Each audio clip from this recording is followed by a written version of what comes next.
السلام عليكم ورحمة الله، ازيكم عاملين ايه؟ يا رب تكونوا بخير في اتم صحة واحسن حال، اللهم امين. النهارده فيديو جديد وروتين جديد. لو لسه اول مرة بتشوفيني فانا خلود ودي قناتي، اتمنى تشرفيني بالاشتراك وتفعلي زر الجرس عشان يصلك مني كل جديد. وما تنسوش بقى حبايبي اللي بتفرجوا عليا تعملوا لي لايك. النهارده بقى الروتين بتاعنا في الحمام، هنكمل باقي الفرش. طبعا بقى ايه نضفت كله. انا طبعا قايله لكم من فيديوهين فاتوا ان انا خلاص فرشت كله. هنا بوريكم صن بلوك بتاعي. هننزل بقى كل حاجه في الحمام وهنضف الحمام. انا فرشت خلاص الشقه، بس طبعا بنزل لكم الفيديوهات دي متاخره شويه عشان كان عندي عيب في النت، يعني النت كان فاصل، معرفتش انزل لكم الفيديوهات كلها اول باول.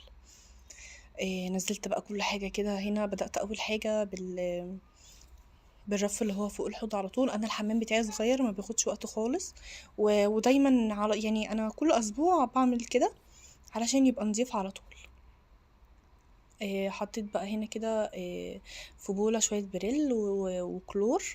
زي ما قلت لكم انا الراعي الرسمي للتنظيفات الشتا دوت الكلور، علشان طبعا ينضف كل حاجة والبقع والكلام ده. فهنا هوت بدأت بالرف كده وهنزل على طول بالحوض.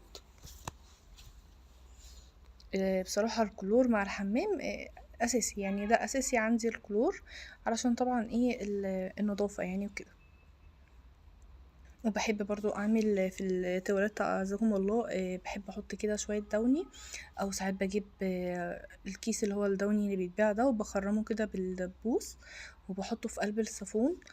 كل بقى ما تيجي تضربيه كده تحسي ان الريحة طالعة ريحة حلوة قوي.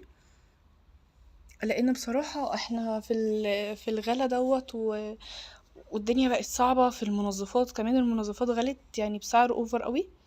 فاللي هي كنت بجيب كده زي كورة كده وبعلقها وبتدي ريحة حلوة.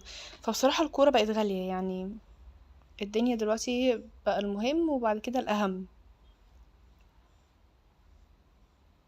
أو الأهم وبعد كده المهم. يعني المهم إن في حاجات تقدري تستغني عنها، يعني هو ده قصدي، إن في حاجات تقدري تستغني عنها وفي البديل ليها.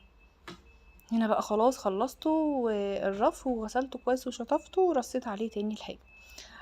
انا دعكت الحمام من فوق. كنت جايبه كرسي يعني وقفت عليه، بس الجزء ده بقى ايه اللي هعرف اصوره معاكم علشان يدوبك على قد طولي يعني.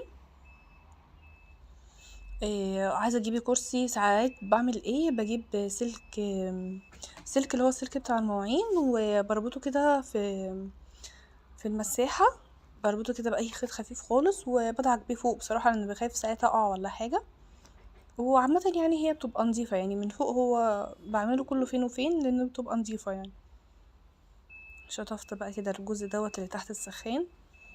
السيراميك عندي ما شاء الله يعني بينضف على طول وانا ايدي في الحاجه دايما، فعلى طول الحاجه عندي نظيفه، وخصوصا في الحمام يعني على طول ايدي فيه بصراحه. خلاص بقى كده داخله على الجزء بقى اللي عند التواليت. هو روتين كده خفيف وبسيط. وهو الحمام اسهل حاجه في الشقه كلها بالنسبه لي، يعني اسهل حاجه في الشقه كلها.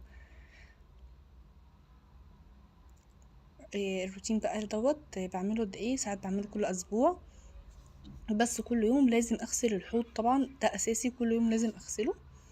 هنا هو دخلت على الحوض. الاستانلس بقى، الحنفيات دي بعد ما تتغسل بتغير، فبغسلها بايه، ساعات كتير بغسلها بمعجون الاسنان، بيرجعها جميلة وبتقعد يعني يومين تلاتة كده بتلمع، وبعد كده ترجع تغير تاني. مش عارفة والله، انا فاكرة كان ايامها يعني كان جايب نوع كويس، كان تركي تقريبا، مش فاكرة يعني، بس مش عارفة ليه بتغير. بس مش مهم طالما فينا صحة، نغسل وندعك زي ما احنا عايزين عادي. بس بقى غسلت الحوض كده. الكلور بصراحة ما بيخليش معايا يعني ان انا افضل ادعك كتير وكده، لا هي دعكة واحدة بلاقيه راح زي الفل. طبعا لو محتاج تاني بغسله يعني. لو وصلتي لحد هنا بقى متنسيش تعملي لايك للفيديو وتشجعوني كده القناة تكبر معانا ونكمل الألف مشترك. عايزين بقى نكمل الألف مشترك قبل ما السنة الجديدة تدخل علينا بإذن الله، وعيلتنا كده تكبر. زي ما بقولك ان انا الحوض اساسي كل يوم، والتواليت ساعات برضو بحط كيس كده صغير فيه كلور، بيشيل برضو اي بقع اي حاجة كده وانتي بتضربي يعني الصابون، فبرضو بتبقى كويس. الكوباية دي يا جماعة انا مبستخدمهاش في الاكل، فبستخدمها يعني لشطف في الحاجة في الحمام وكده، ما حدش بيشرب فيها عندي. شايفين بقى الحوض ما شاء الله نور وراح زي الفل. انا بكلمكم لحد دلوقتي والله مبارك الشقه نظيفه. بروق، مش هقول لكم لا ما بروقش، لا طبعا بتتملى تراب. انا مشكلتي ان انا ساكنه في شارع عمومي وعربيات بقى رايحه جايه وكده، فالتراب عندي في الشقه على طول. والله انا بعد ما روقت وفرشت الشقه كلها، تاني يوم على طول الصبح كنت قاعده بره بحط ايدي على الترابيزه بتاعه التلفزيون لقيتها مليانه تراب، اللي هو والله انا مسحه بالليل. فده طبيعي يعني طبيعي لان انا ساكنه زي ما قلت لكم على شارع عمومي، فعربيات بقى رايحه جايه وكده، فده طبيعي عندي. ان شاء الله هينزل لكم بقى فيديو جوله في الريسبشن والشقه، هيبقى جوله بس مفيش بقى ترويق ولا اي حاجه. مستنياكم بقى تدعموني في الفيديو دوت وتوصلوا لاكبر عدد من اللايكات والكومنتات علشان خاطر الفيديو يقترح كده، اليوتيوب يقترح لي الفيديو والقناه تكبر. هنا بقى كده كنت غسلت الجزء ده. على فكرة انا السيراميك بتاعي مش ابيض، انا السيراميك بتاعي اوف وايت، ف هتحسوه اللي هو لونه غامق، بس هو لا هو كان نضيف والله ما فيهوش حاجه، بس هو اوف وايت غامق شويه مش ابيض. هنا بقى كده كنت بغسل تقريبا كنت سايبه القماشة شغاله وبدعك من تحت لان مش عارفه اوطي معاكم تقريبا، يعني هو اكيد كده. وبعد كده بقى دخلت على التواليت. شايفين الجزء الاصفر ده؟ والله انا مش عارفه جاي من ايه، بس انا بحاول بكل الطرق ان انا بنضفه برضو مش عايز ينضف، فمش عارفة بصراحة ده من ايه. هنا بقى التواليت ده بحب اغسله كده برضو بالكلور، بيروح زي الفل. يعني في طبعا منظفات، انا بكلم طبعا البنات الصغيرين، في حاجات دلوقتي في الغنى اللي احنا فيه نقدر ان احنا نستغنى عنها علشان خاطر الميزانية متخربش معانا، فمش لازم بقى هاربك والحاجات دي، لا هو شوية كلور وبتأذي الغلط وبتروح زي الفل. هنا بقى غسلته وغسلته كمان اللي هي المقعد من تحت كمان. وبعد كده بقى هدخل على على البانيو. البانيو برضو عندي يوميا لازم يتغسل، علشان خاطر يعني من اقل حاجة بيتوسخ خالص، حتى لو غسلنا فيه رجلنا برضو بيروح زي زفت، فلازم كل يوم يتغسل. هنا بقى الجزء ده كده بتاع البانيو برضو كده بالسلكة، السلكة جميلة جميلة جميلة مفيش احلى منها بصراحة. كنت غسلته بقى هنا وبشطفه معاكم، وطبعا غسلت برضو الدش.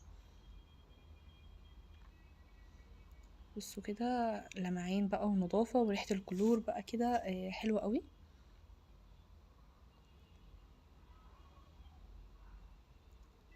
كل حاجة في الحمام كانت نضيفة، حتى الشباك كمان غسلته.